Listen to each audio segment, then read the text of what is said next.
Hi, నేను doctor Ragini Jatha fertility centre Gachibowli Hyderabad నుంచి మాట్లాడుతున్నాను. ఐవీఎఫ్ ఎంబ్రియో ట్రాన్స్ఫర్ అయిన తర్వాత ఇంప్లాంటేషన్ సక్సెస్ఫుల్లా లేదా అనేది సిమ్టమ్స్ ఏ రకంగా ఉండొచ్చు. ఫస్ట్ థింగ్ ఏంటంటే యూజువల్గా ట్రాన్స్ఫర్ అయిన తర్వాత 1 వీక్ లోపు తర్వాత కొంతమందికి cramps, leg cramps or headaches, mild headache with nauseating feeling, ఇవన్నీ ఇనీషియల్ గా స్టార్ట్ అయ్యే సిమ్టమ్స్. ఓవర్ ఎ పీరియడ్ కొద్దిగా నాజియా, వామిటింగ్స్ అండ్ గ్యాస్ట్రైటిస్ ఇవి కూడా వచ్చే ఛాన్సెస్ ఉంటాయి అన్నమాట. ఈ ఎర్లీ సిమ్టమ్స్ ఉన్నప్పుడు కొద్దిగా వాళ్ళని జాగ్రత్తగా ఫ్లూయిడ్ ఇంటేక్ తీసుకొని అండ్ ఫ్రూట్స్ సబ్స్టిట్యూట్ చేసుకోమనేసి చెప్తాం అన్నమాట. దీంతో పాటు వాళ్ళకి ఇచ్చే మెడికేషన్ టైమ్లీగా తీసుకోమని చెప్తాము.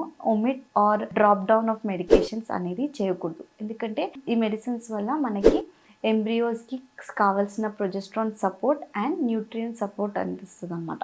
అండ్ ఆఫ్టర్ 1 వీక్ కొంతమందికి ఎంబ్రియో ట్రాన్స్ఫర్ అయిన 1 వీక్ లోపు కొద్దిగా స్పాటింగ్ అనేది కూడా వచ్చే ఛాన్స్ ఉంటుంది. ఇది కూడా కొంతవరకు it's a good sign saying that it is an implantation sign అనమాట. ఇంప్లాంటేషన్ బ్లీడింగ్ అప్పుడు కూడా కొద్దిగా స్పాటింగ్ అయ్యే ఛాన్స్ ఉంటుంది. ఇది కూడా భయపడాల్సిన అవసరం లేదు. మెడికేషన్స్ కంటిన్యూ చేసినప్పుడు అయితే 2 వీక్స్లో తర్వాత మనకి రిజల్ట్ అనేది తెలుస్తుంది. బేస్డ్ ఆన్ ది రిజల్ట్ మనం ఫాలో అప్ అనేది చేసుకోవడం జరుగుతుంది. దీంట్లో ఏదైనా డౌట్స్ ఉన్నట్లయితే జాతాకు వచ్చి కనుక్కోండి. Thank you.